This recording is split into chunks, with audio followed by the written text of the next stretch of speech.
For decades, the story of rural America has been told through empty buildings and quiet streets. As manufacturing jobs moved overseas and industrial agriculture consolidated, the economic engines that once drove the heartland stalled, leaving many small towns hollowed out. We can see the human toll of this decline in this demographic chart of rural migration by age group. Look at the 20 to 24 age bracket. Between 2000 and 2010, the typical non-metropolitan county experienced a plunging net loss of 28% of its young adults. The most academically successful high school graduates naturally leave to pursue higher education and early career opportunities in urban markets. As they depart, their hometowns are left with a rapidly aging population and a thinned labor pool. This highly selective outmigration creates a structural vulnerability. It drives a cultural assumption that rural population loss is permanent, a one-way street where ambition only travels toward the city.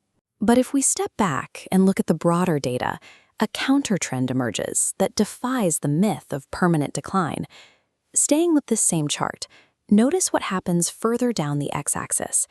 The highest rates of in-migration for rural counties actually occur in two very specific brackets: adults aged 30 to 34 and children aged 5 to 9.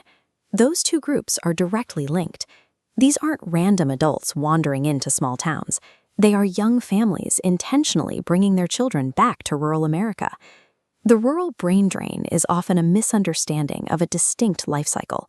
People leave for education and early career acceleration, but return to the country when it is time to settle down.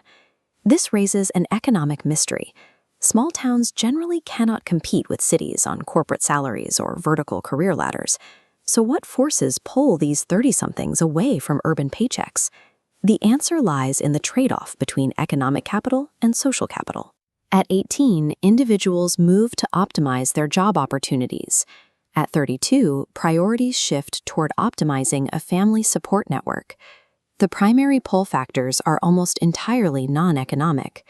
Young families are drawn by the immediate proximity to grandparents for childcare, a higher perceived level of overall safety, and a more manageable pace of daily life. They also seek out specific physical amenities. Returnees consistently point to the value of smaller school class sizes and vast access to outdoor recreation, opportunities to pass on the childhood experiences they grew up with. To secure these benefits, returnees willingly accept a career penalty. They trade lower initial wages for a massive accumulation of social capital and quality of life benefits that urban centers struggle to provide. The return of these young families stabilizes the local population while simultaneously upgrading the town's human capital base. Consider the difference between the departing 18-year-old and the returning 32-year-old. After a decade in the city, the returnee comes back equipped with college degrees, established professional networks, and diverse work experience. That imported urban experience directly translates into civic leadership. Because they feel deeply connected to their hometowns, these adults take on high-impact roles on city councils, school boards, and regional development organizations. Their financial impact is equally direct. These experienced returnees often start new local businesses, hire employees from the community, or take the reins of legacy family businesses to keep them operational. By temporarily exporting their youth, rural towns effectively outsource the high costs of higher education and professional training to the cities. A decade later, they import that fully developed talent back for free. Because of this dynamic, many current rural economic policies are pointed in the wrong direction. Towns waste precious resources trying to prevent ambitious young people from leaving in the first place. The departure of high school graduates should not be framed as a failure of the town.